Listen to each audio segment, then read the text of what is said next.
কি হলো? আমার পকেট থেকে বিমলের প্যাকেটগুলো গেল কোথায়? উত্তর দিচ্ছ না কেন? মা, বাবা তো জর্দা ছাড়াই বিমল খেয়ে নিল। জর্দার প্যাকেটটা নিয়ে এসো।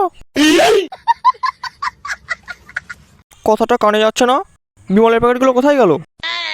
সবগুলো প্যাকেট আমি সাবার করে দিয়েছি। দেখ লাউড়া, আমারই ভুল। আমার অনেক আগেই বিমলের প্যাকেটগুলো খেয়ে নেওয়া উচিত ছিল। নিজের টাকায় যখন বিমল কিনে খাবে তখন বুঝবে গাঁড় কিরকম ফাটে। রাতে আমার ঘুম হয় না। কেন জানো? কেন?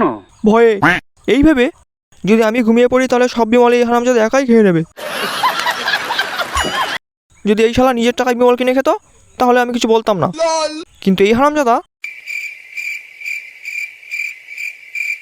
এই হারামজাদা, কিন্তু এই হারামজাদাকে আমি আজ পর্যন্ত নিজের টাকায় বিমল কেনা তো দূরে থাক, কোনোদিন ধার বাকিতেও বিমল কিনতে দেখিনি।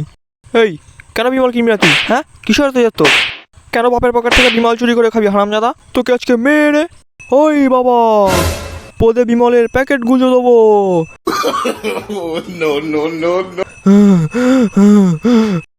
বাবার পদে বিমল গুজবি? নিজের বাবার পদে গোজ। প্রিয়া, তুমি কেমন মানুষ গো? তুমি এক প্যাকেট খৈনি না চাই হারামজাদা বিচিমুখের সাথে বিয়ে করতে চলে আসলে।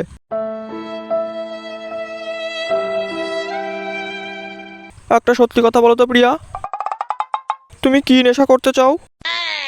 আমার দেওয়া বিমল নাকি হারামজাদা দেওয়া খৈনি?